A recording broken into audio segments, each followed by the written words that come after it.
Good evening, friends. This is your host to welcome you through the creaking door into the inner sanctum. Come in, please do come in. Our little place may not be a mansion, but it has its advantages. For one thing, it's thoroughly scare condition. The scream pipes are always in good working order, and we're very proud of our hot and cold running slaughter.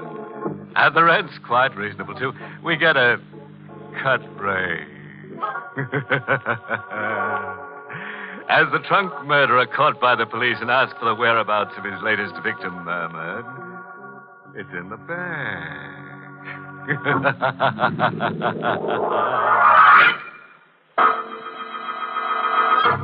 Tonight's Inner Sanctum mystery, Bird Song for a Murderer, was written by Lou Vittis and stars Ted Osborne in the role of Carl with Arlene Blackburn as Elaine.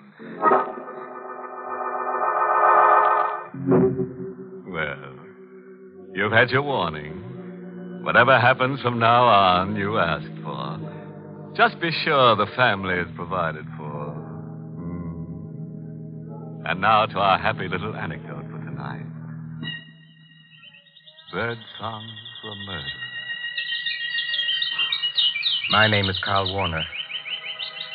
An undistinguished sort of name, but I'm an undistinguished sort of man, so the name fits, I guess. I'm not a young man any longer, but I don't mind that. I wasn't very happy when I was young. Now, well, at least I'm not unhappy. And late at night, after Elaine has gone upstairs to bed, she's my wife. She's very pretty and younger than I am, and maybe I made a mistake in marrying her, but anyway, late at night, I go into the room where I keep the birds, and then, listening to them sing, I get as close to happiness as I can expect. I stay an hour, and then I cover their cages. And then they know it's time to sleep, and they sleep. Even on the stormiest of nights. And this was a stormy night. The birds were still, and I turned to go upstairs when someone knocked at the front door. It was late. We know very few people. We kept to ourselves mostly, Elaine and I, so I worried a little when I opened the door. Yes? Mind if I come in, Mr. Warner? It's kind of damp out. Oh, no, of course not. You seem to know me. I do, don't I? But I don't know you. My name is Brule, Chester Brule. Oh, how do you do? Well, I'd do better if I was sitting down. I'm sorry. Please. Thanks. Chester Brule. I still don't Remember? Doesn't matter. What did you want? Nice place you got here. Much nicer than Cragmount. Cragmount? Cragmount Asylum for the insane. You work there? I used to work there. This is all very interesting. Funny thing happened just before I left. One of the inmates escaped. Very neat job. Was helped from the outside. Disappeared. Made quite a sensation. It must happen frequently. Not as frequently as all that. Besides, this baby was a homicidal lunatic. Homicidal? That's right. I don't see what all this has to do with me. I didn't say it had. There was one funny thing about this inmate. Was there? Loved canaries. Loved to listen to them sing. Psychiatrists at Cragmount found it very interesting. Birdsong was the only thing that kept the murderous impulse down. Mr. Warner, I'm out of work. That's too bad. You're not doing badly. Nice house, furnishings. Didn't I hear canaries singing before I come into the house? Maybe you did. So, 5,000 in the morning? No. I think yes. Otherwise, Cragmount will be happy to hear from me. 11 Crescent Place, room 2B, in the morning. You can show me to the door now. Of course. Good night, Mr. Warner. Till we meet again. I watched him go into the blackness, and the blackness swallow him. And then I went back into the house. I stopped at the foot of the stairs leading to the bedrooms. And then I turned and went into the aviary. The birds were quiet. I thought for a moment of taking the covers off the cages and letting the birds sing. And then I thought that night it might be better if I didn't let the birds sing.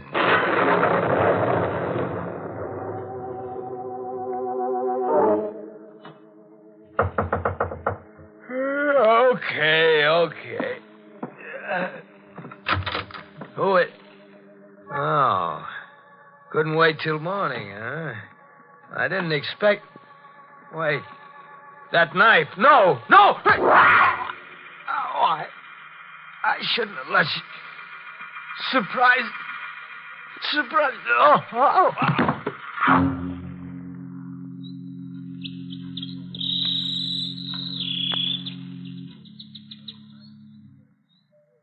It had been a bad night. I couldn't have slept more than 2 or 3 hours. Fortunately, Elaine and I had separate rooms, and at breakfast the next morning, she was fresh and young and beautiful. Carl, Hmm? why are you staring at me in that funny way? Nothing. You really shouldn't read it, Niels. Oh, it's only the paper.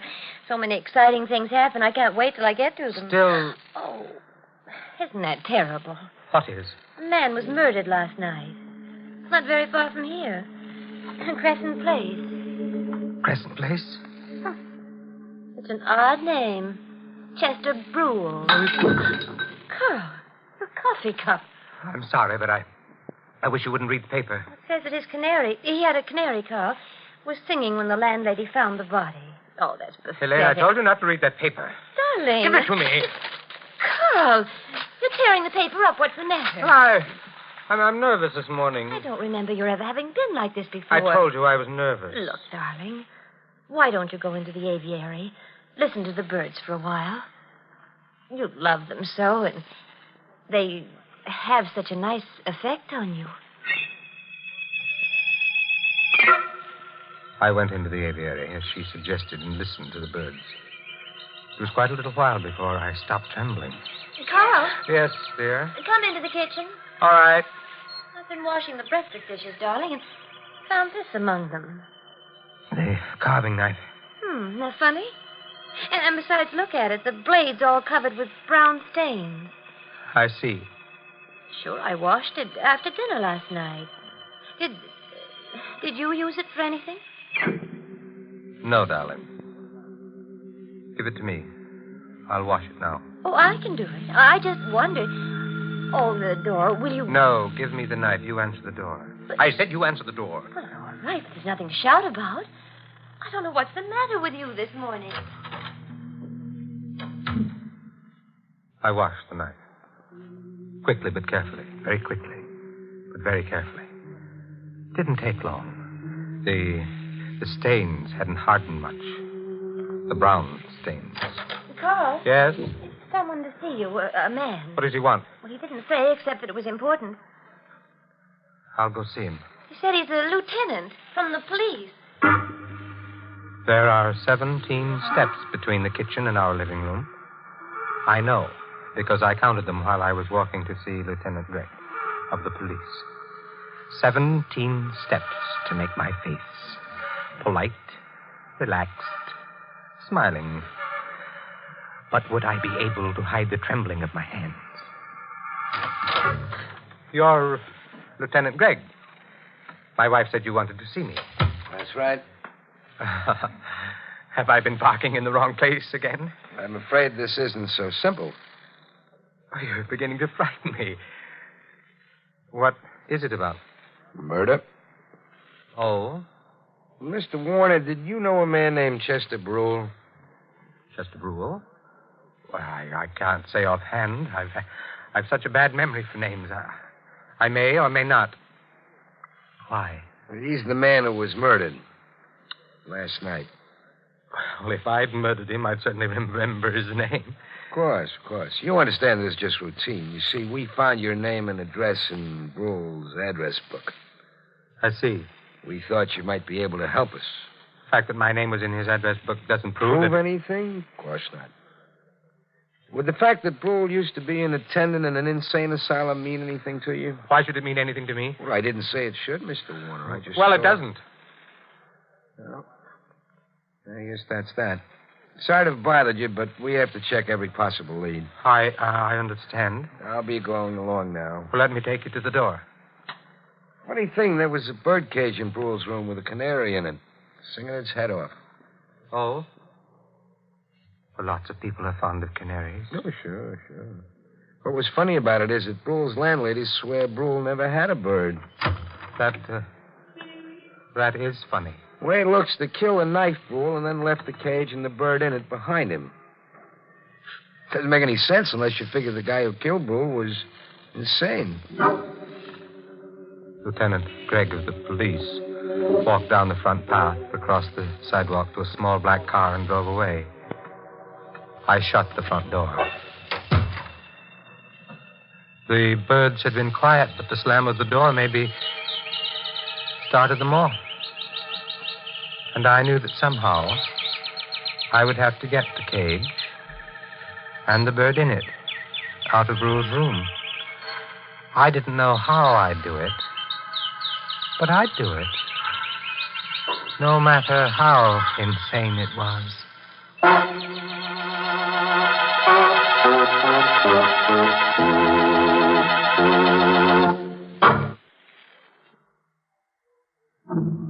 It was dark when I got to Crescent Place. Dark on a lonely street. There was no one in front of the house. Nothing to show that a man had died inside, horribly, the night before. Blood welling from his throat. The door was open. There was a dim light in the vestibule, leaving the stairs beyond in darkness. I went up them to the second floor. There was no one in the corridor. The door of 2B opened, and I went in. There was no light. The moon cast a pale glimmer over the room, and someone in a chair near the window. For a moment, I thought it was Brule, but there was no blood. And then I realized it was a policeman in uniform asleep. The cage was near the sleeping man. Would his sleep be sound enough? I reached out, lifted the cage, reached the door, and closed it. Oh, I was safe.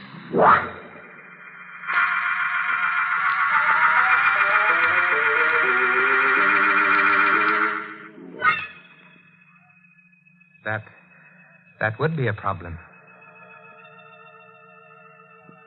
I should have killed it instead. I left it at a pet shop where I'd gone and done business once, and then went home. Carl? Yes? Oh, I'm so glad you're home, dear. That Lieutenant Gregg is here again. He's in the bird room, dear. The bird room? Yes. I was in there with him for a while, but then I couldn't stand all the noise. Excuse me, Carl, but you know I don't like their singing. Why did you take him to the bird room? Well, he asked me to. All right. I'll go in there now. Well, don't let him keep you very long, darling. You're not well. I'll try not to let him keep me. Lieutenant Gregg. Hello, Mr. Warner. Quite a collection of canaries you got here. Yes, I have. Like them, huh? I wouldn't be likely to keep them otherwise, would I? Yeah, I suppose not. Were you home all last night? Of course. That is still about Chester Brule's murder? Uh-huh. Your wife and you sleep in the same room, huh? That's none of your... No. More convenient that way. Only trouble is she couldn't swear to your being around all night. Why should she have to? No reason at all, just the way a policeman's mind works. Funny thing happened a little while ago. Somebody walked into Brule's room and walked right out again. With that bird cage. Weren't the police guarding the room? Supposed to be, but we slipped up. Say, remember my mentioning I thought the man who'd killed Brule and left the bird cage behind him must be insane? You did say something of the sort? Yep. And then there's the fact that Brule used to work with insane people. Begins to mesh, huh? I know very little about police work. Well, I hope I'm not boring you. Anyway, it occurs to me maybe I'd better take a trip up to Cragmount. I suppose going to asylums or any place else is a part of your job. Sure. Oh, and did I mention Cragmount was an asylum? Why, you must have. Yeah. That is yeah. I'll run up there, and I wouldn't be surprised if I get all the answers. What do you think? I think I'm going to... Carl, What is it, Elaine? Well, it's so late. I thought... I can take a hint, Mrs. Warner. Don't bother showing me the door. Night. He seems like a very nice man. Carl, stop it. What? That stare.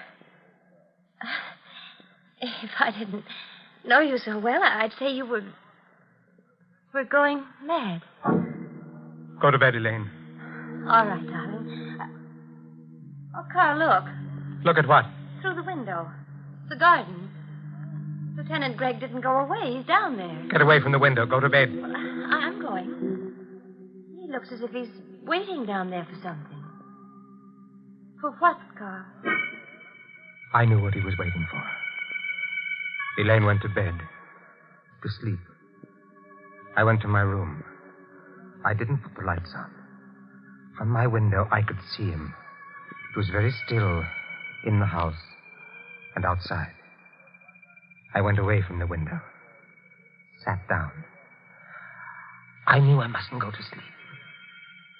Things happen when you sleep. Terrible things. But I hadn't slept well the night before. Not well at all. And there'd been the strain of the day. It was night now, and dark, and still. Terribly still.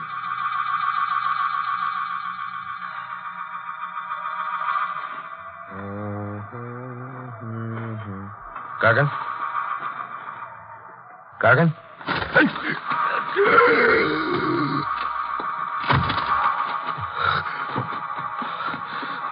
I was right. Only it wasn't Gargan. I'm cold.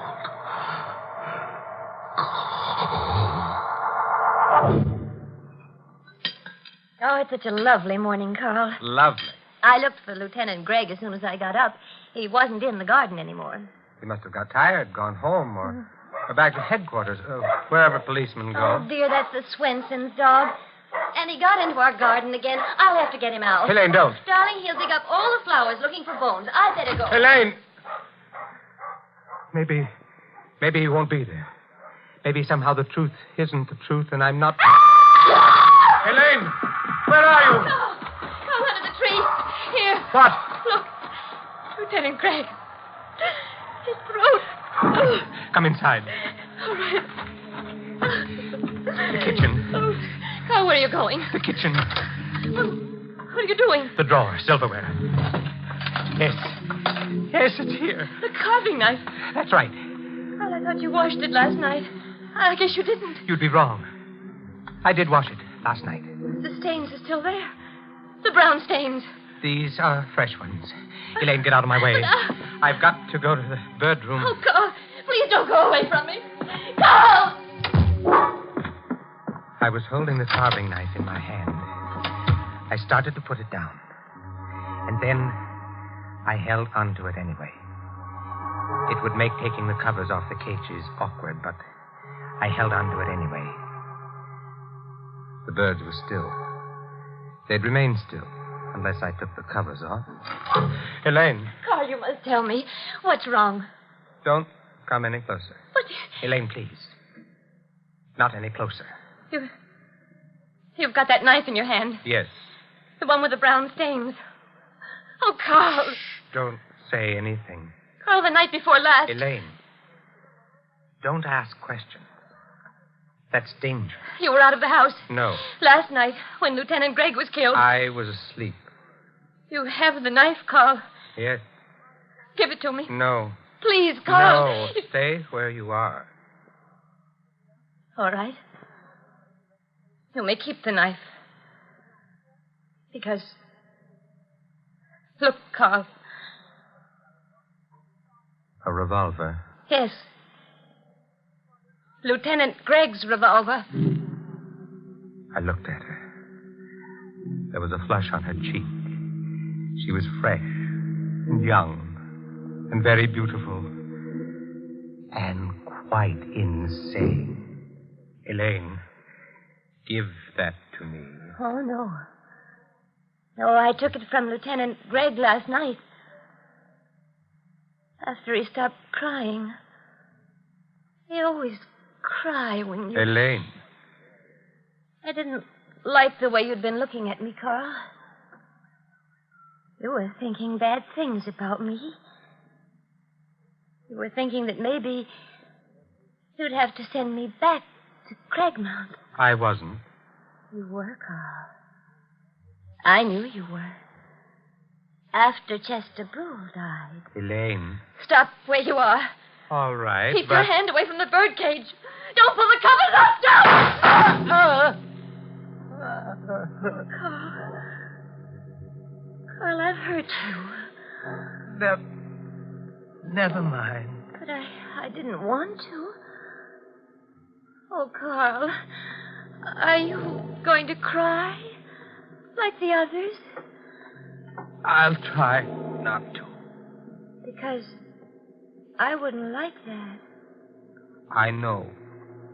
I'm sorry I hurt you. Doesn't matter. It was my fault. I loved you too well. I really killed those others. Not you, my dear. Oh, that's a very silly thing to say. And I'll become quite angry. I am quite angry.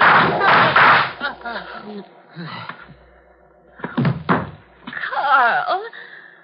Carl, you silly. You pulled the covers off the cage. Carl. Oh, Carl, I'm speaking to you. Those birds, I don't like them. Carl? Oh.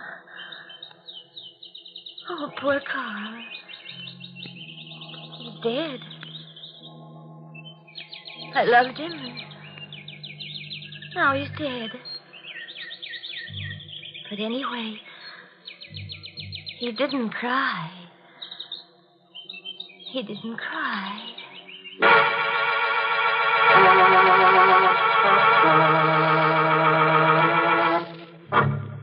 Well, there it is, the story of a couple of lovebirds who, instead of billing and cooing, went in for killing and shooting. Of course, it was all little Elaine's idea. All Carl did was cover up. Too bad he got shot for it. However, the police would have nabbed him for murder anyway. So you could say he paid a high cover charge.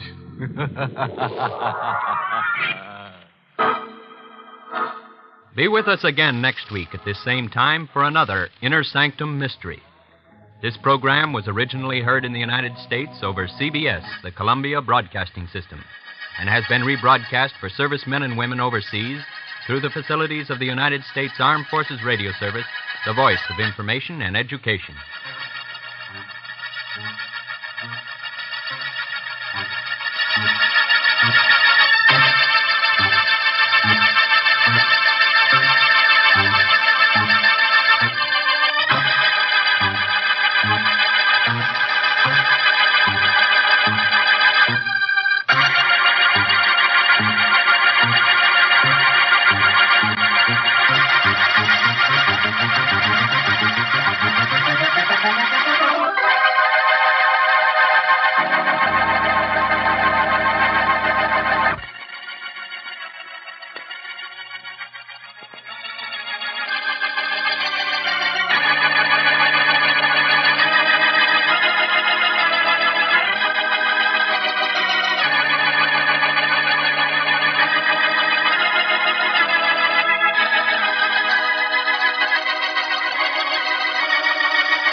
Spooky Ventures is the home for spooky content and spooky merchandise on the web. Check it out today at spookyventures.com. And remember, always keep it spooky.